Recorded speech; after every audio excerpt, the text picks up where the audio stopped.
I should have prepared some sort of chilling, thrilling, like 50s kind of classic horror movie kind of deal, because it's the return of Influenza. Dun dun dun. How are you, John? I don't have that queued up on my board. I think I I have know, a I should have. buzzer. I got a buzzer. Yeah, there we go. I got the buzzer, but I don't have the dun dun dun dun dun. I wish I knew. I would have done that. Dramatic. I Something love the or other. thumbnail. This is one of my favorites. This needs to go in the coffee table book. All right. If, Thank you. all right, so you do a coffee table book of thumbnails. And if the I coffee know. table book becomes a coffee table of Kramer's, Yeah. it's a grand slam home run. Yeah. I think we might have you on a So bit I'm of excited. I'm excited. challenged VPN today, which is always hopefully not a All problem. right. Let's see. Right now it's showing okay. So let's stand by. Yeah, And now hopefully it's okay. It'll get a little better. It's back to fine. Hopefully get a But little better. John, your show, every show seems to have its own kind of flavor of thumbnails. Everybody knows Charles is always using movies. You are the one other show. Actually, no, Hawkins has used movies once. So we dabble in the movie posters here on John Cullen Investigates. Everybody knows Love it. that Fridays at 7:30 p.m. we're doing a sponsor exclusive show. People are going to be able to join us for that in 30 minutes on subscribestar.com/IamJohnCullen, patreon.com/IamJohnCullen, and Subscribestar and Patreon/crowdsourcethetruth. There will be no transhumanism or nobody's becoming an insect, but we are going to talk about the return of the flu. What is it that you have in store for us today, John? Well, it appears that the number one comorbidity of COVID in the USA, which is, if you want, you can jump to the deck and it'll show the audience here on YouTube a couple slides. I apologize to the audience that we have to do this pre-show, post-show, patron-only, paywall stuff. The only reason is because we can't say the things that we want to or need to say here. And that's it. So it's not something that Jason and I want to do. It's something we have to do, or these shows would be taken down. So, well, there is one other apologize. reason, John, that we should talk about, is that we don't want the way we get funded. Yeah, even before they started deleting the videos, it was quite clear that if YouTube is the source of money, then they just could say, well, we don't want to put money on this video, and it's essentially a soft form of censorship. So by offering this direct-to-viewer sponsorship program where people can watch on Subscribestar or Patreon/IamJohnCullen and crowdsource the truth, this way people know we don't have Google paying us. We don't. I also want to make sure people understand. I don't know if everybody watching the show understands that. Neither of our channels are monetized. So the stuff that we do on YouTube, we don't get money from Google at all. But it's more Zero. important. I don't want people to interpret that as us being like, oh, we don't get money from Google. I don't want money from Google, because even if they don't call you up and say, hey, don't run that story, it's very easy for the people who control the purse strings to throw money at a thing they want you to amplify and reduce the money from something they don't want you to amplify. And they can steer you in that way. Like when a lot of people started talking about the 17th letter of the alphabet, I noticed they were going insane with the super chats, and it didn't compute because it was so stupid to me. The topics that they were discussing and the falsehoods of what they were discussing was so obvious, but the super chat was flowing, and it makes sense now. I'll do a show about social engineering and some things that I've noticed recently where they're constantly coming up with new ideas to discourage people from watching our show, from sponsoring our show. It's an interesting thing that you and I have looked at quite a bit. But back to the influenza stuff. Yeah, it's interesting. Our patrons, I have just enough patrons to be able to do this professionally, just enough. And I was looking the other day at a print copy of the Wall Street Journal. That was like midweek. It was like a Tuesday or Wednesday. And a print copy of the Wall Street Journal is $5. And for Filled what up it with crap. costs for what it costs for one copy of the Wall Street Journal, you get 1 month of subscription to these crazy shows that we do after the YouTube show, where we really do these deep dives. Oh my and God. Spend an hour. New and a half. Orleans is number one murder rate. My niece just went to college at Tulane. Tell her to make sure she's got protection. Oh, I don't know. I told her parents that I think that they shouldn't send her to college, and everybody got upset. So I'm staying out of it. That's becoming a new thing. All right, let's show the YouTube audience this stuff, and when we go patron only, we'll be going deeper into it. And what I'll be sharing with the audience is some of the with our patrons, or some of the slides that I was sharing this week with the team of people that I had the opportunity to meet because I met Steve Kirsch last week. So the audience knows that last week I had the opportunity to sit down with Steve Kirsch on Zoom and share with him some of the data, some of the findings. And that video is only on Rumble right now. I felt that at the time it would be a little bit too hot to publish on YouTube, so it's only on Rumble.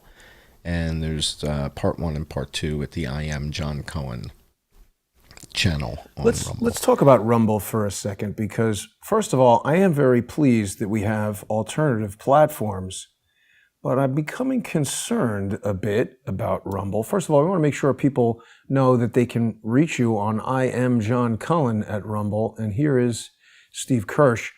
They've been and love this guy before I even knew him. The Mouse Systems laser mouse.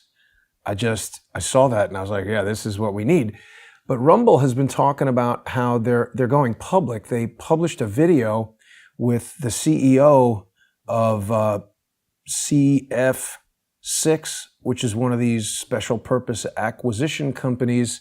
People remember that Howard Lutnick is the CEO of Cantor Fitzgerald. So many people died, unfortunately, at Cantor Fitzgerald on September 11th. He also holds a patent on interactive wagering on event outcomes and was a neighbor of Jeffrey Epstein's. This channel seems to really like to promote Dersh, which is weird.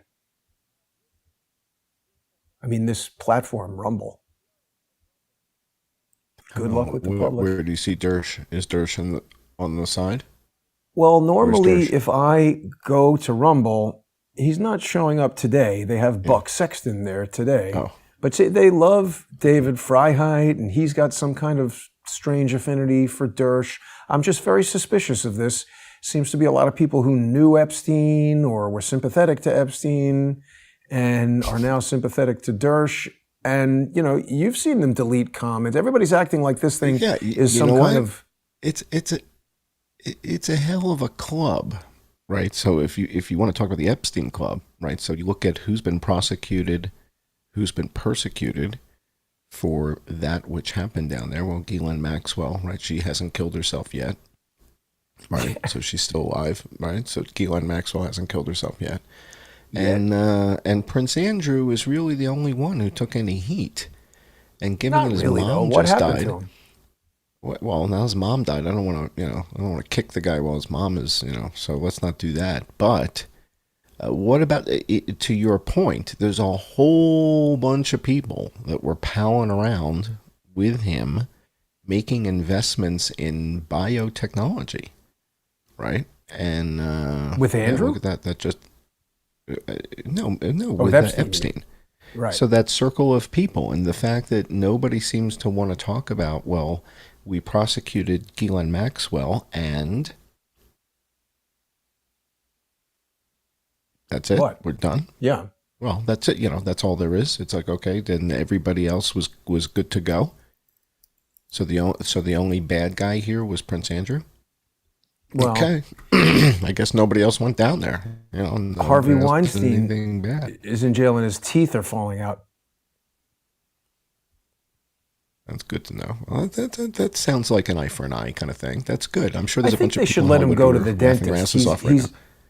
What he's saying is his teeth are rotting and the prison dentist just wants to pull him out. He's asking if he can, at his own expense, go to a dentist for a day. I think they should let him do that. I think you're too kind. I think everybody in Hollywood who had brunch with Harvey is saying, And no, then pull knock his his teeth teeth out, out. pull his teeth out. Yeah, Yeah, pull his teeth out, pull maybe, his teeth out. maybe. Yeah, I'm pretty sure. I'm pretty sure. I guess I'm on the I think fence if about that. You could use the jail ask dentist. Gwyneth Paltrow. Call Gwyneth up and ask Gwyneth Paltrow, and I bet she says pull them all out, pull all his teeth out. So, all right, let's go to the deck. Let me show the audience what's going on because it's kind of important. Yeah. People are dying right now, and I want to see if we Right. can save some lives tonight. Mm. All right, so the number one comorbidity of COVID-19, according to the CDC, is influenza. And it's been influenza since you and I started digging into this thing. It's always been influenza. It was never anything other than P&I. It's always been And they don't deny influenza it. and pneumonia. They tell you No, that. it's always been. That's correct. That's how we know. I don't have a crystal ball. I don't have a magic 8 ball. I wish I did. If anybody knows where I can get a good magic Hunter 8 ball, let Biden. me know. He has magic. Oh, that's a good Got a lot one. of 8 balls. Nicely done. Nicely played. Nicely played. All right. So the number one comorbidity is influenza P&I. So now we go to the next slide. The next slide is, well, where are we right now in this pandemic in the United States? Now, we have a pretty international audience now, and I think the audience knows that sort of the United States has this tendency to kind of set the narrative regardless of what's going on anywhere else. So in the United States right now, we're all the way to the right-hand side here. We're all the way to the right, meaning it's going away as much as it's ever going away in the U.S. But that's not what's happening in Japan. 10 days ago, Japan had the worst week of deaths they've ever had. Huh. So you can't just say that's what's happening. It's that's what's happening where. It's like when we do the show and I write up the little thing for our patrons and I say, it's 7 p.m. Eastern, 4 p.m. Pacific. It's different times in different places. Same thing with the pandemic. Different things are happening in different places. So just because less people are dying in the United States, it is a disaster right now in Japan. Worse than it's ever been. Japan actually has more cases in the last 4 weeks than any other country on earth. Wow. Right. So this is how you and I talk about how we go by thickness with socks, right? I'll wear red and green socks as long as it's the same weave. I'm good with that, right? As long as it's the same vendor, same weave, the colors don't matter. So by measuring things differently, you look at things differently. So yes, Japan is suffering terribly right now from COVID. Well, here's a question about Japan, because it wasn't that long ago that, their former prime minister was assassinated, which is kind of a huge deal, but I feel like it was in the news for about a day. And now, just looking it up, it says that people are opposed to a state funeral. I can't imagine why. I don't know. Sounds political. Yeah. But what was Abe doing with COVID? He was running for prime minister again, wasn't he? I don't recall. I remember he had to step down because he had ulcerative colitis, and he stepped down from his role because of that. And then something was going on, and he was obviously speaking in public when he was killed, and it was tragic. That was a horrible story, but like you said, they kind of swept that under the rug, and you didn't hear a whole lot more about that after that. And that was the end of that story. So, pretty a little weird. Unusual for Japan, violent crime like that. Oh, yes, that's true. Yeah, tragic. It was a tragic story. And you're right, they haven't talked a whole lot about it since it happened. So it's kind of weird. All right, let's go back to our slides. I don't want to get too far off track. So right now with COVID, we're all the way to the right. This is deaths. This is people dying with COVID in the USA. So it's low. So we're all from COVID. It's as low as it has been since the beginning. It's never been this low. So this is good. Then now the topic of tonight's show is the return of influenza. And you're going to start to see articles, and I'm going to share with the audience some articles that are already online. But we've known this for a while because that's what we track here. And for the last 6 months, P&I deaths have outstripped COVID deaths. Now, the reason this is important is because we know that we count, we take a liberal approach to mortality. I'll use Dr. Deborah Birx's words, right? Yeah. Right. So we took a liberal approach to mortality. So what that means is all of the green that you see here in the chart, those are all deaths with COVID. So those are the people who are in their 80s with Alzheimer's and kidney cancer and COVID, and they died. Right? So these are all deaths with COVID. The blue are Yeah. P&I deaths. Now, if P&I deaths are bigger than all deaths with COVID, wow, because all the attention's been on the COVID part. Right. But the And not even but the talking about influenza this. P&I is accounting for more dead people for 6 months in a row. For every week for a period of 6 months. There is not a week here where COVID is bigger than influenza P&I. So the return of influenza is already here, according to the death certificate data from the CDC. And if you look back a couple weeks, it was almost like 2-to-1, the number of people dying. The blue to the green. Look at the blue to the green ratio, It's like in crazy. that valley there. It's Yeah. almost a But I 2-to-1 mean, ratio. but blue is just having P&I, so it's not like everybody has all that. Well, the P&I system and the way that they've been recording P&I, they've been doing it for 10 years, and it includes a whole bunch of different kinds of pneumonia and influenza.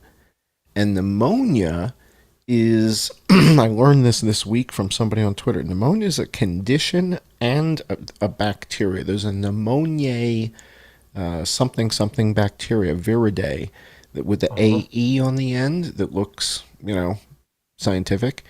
And that's an actual bacteria, but the condition of pneumonia is a condition of the lungs caused by a number of different things. And so that's what makes this whole thing nebulous.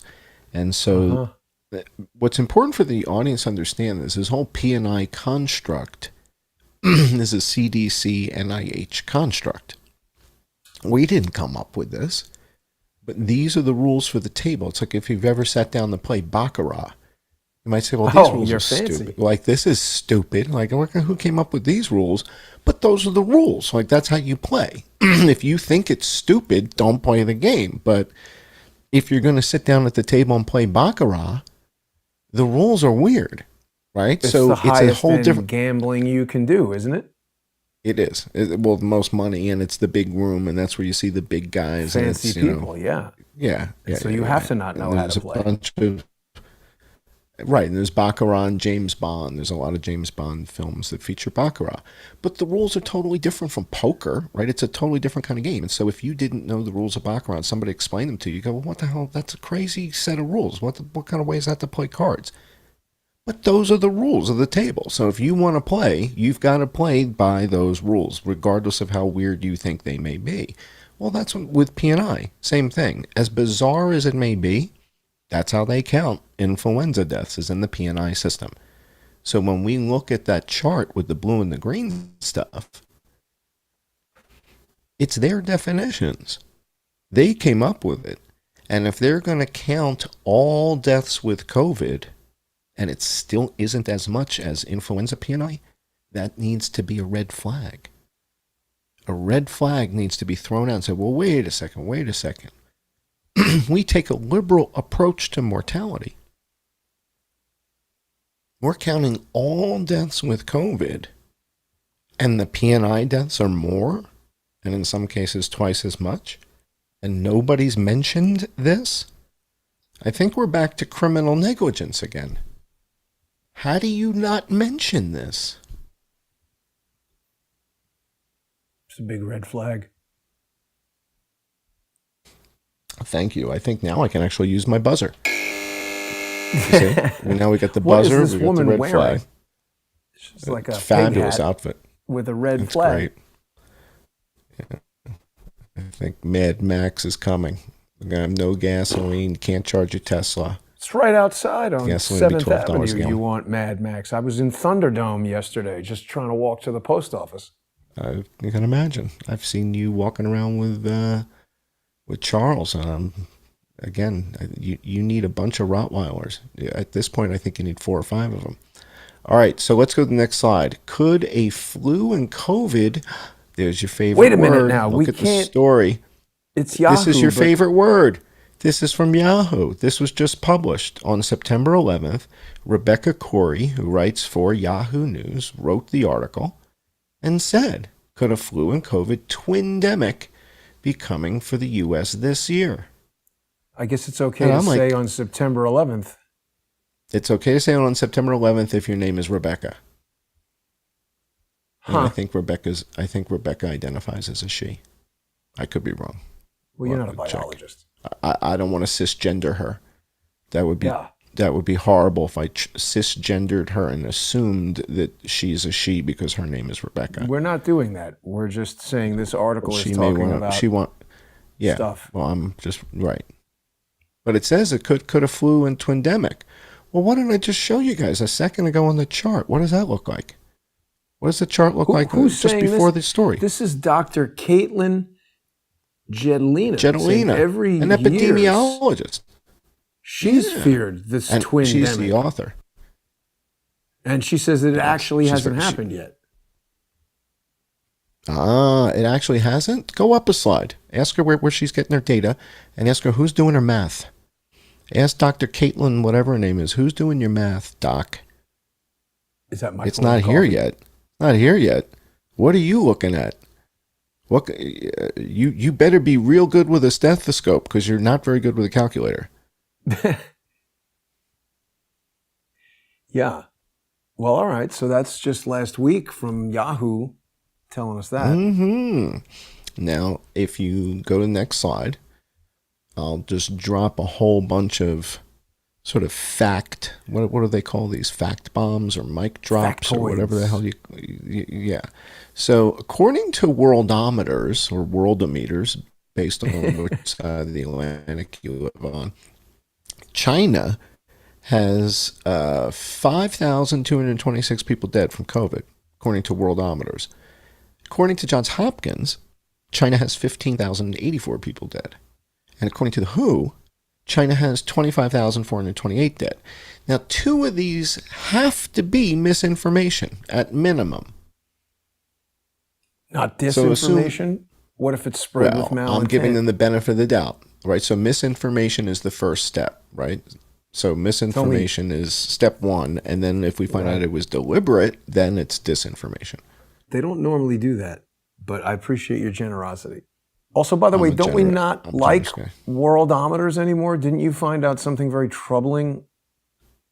Well, it's not a question that I don't like them, but just imagine it must be difficult for them to maintain their mission objectives when they're primarily funded by the Bill and Melinda Gates Foundation. And with the two of them getting divorced, now what happens to the foundation? And there's a lot of turmoil with the Bill and Melinda Gates Foundation because of the divorce. I mean, everybody kind of knows that, right? That's not a secret. So now what's going to happen with the foundation? So Worldometers has been a Bill and Melinda Gates Foundation sponsored tool that we've used very effectively, except the data for China. I mean, are you going to tell me Worldometers is right and Johns Hopkins and the WHO are both way off base and there's really only 5,000 dead? Well, it's pretty troubling that they're all so different. So what is the likelihood? How do we know that Bill Gates paid for this? Yes. And it's called Our World in Data Corp or something. Our World in Data. And I love the tool. I love this. They actually patented this. They have a patent on this rapid scrolling font thing that demonstrates how fast things move. Yeah, there you go. Oh, the Musk Foundation. I guess that's Elon Musk, right? Paul Graham, I couldn't tell you exactly. Probably the Washington Pritzker. Post. Pritzker is Chicago. Where's Bill Gates? Mm-hmm. Keep going. The other way. Individual donations. Adam Knight. A lot of people contributing to the Worldometers. Jeez. A lot of contributions. It's fantastic. So, but again, regardless of who's Here contributing, it is. They got their own special thing. Data is supported by grants. Check it out. Yeah. Quadrature Climate, Bill and Melinda Gates, and a grant from the German entrepreneur businesswoman and philanthropist Suzanne Clotten. Huh. You want to check her out? Who is Who is Suzanne Clotten? I don't know. Is she single? And why is she making donations? A little old for me. She's a business person. They don't want to say what type of business is she in. Well, they're not biologists. Oh, she's the married. daughter of Herbert and Joanne Quant. So there you go. Yeah. Well, no, that's her. Right. That's her maiden name. So yeah. Oh, she owns BMW. Really? Oh, that was in Nazi Billionaires. Oh, great. What does it say on the right side? Suzanne. It says, yeah. The problem, though, John, we're going to have to pick this up on the other side because I just looked at that's the clock. right. We're out of time. Oh my God. Yeah, we're out of time. We gotta go. So we're going to investigate the BMW heiress here in just Who owns 4 minutes. Worldometers? Yeah. And Worldometers, all of that. Join us on subscribestar.com and patreon.com/I am John Cullen, or subscribestar.com and patreon.com/crowdsourcethetruth. Thanks for tuning in, everybody. Don't go away. Get over to Subscribestar and Patreon, and we're going to dig in.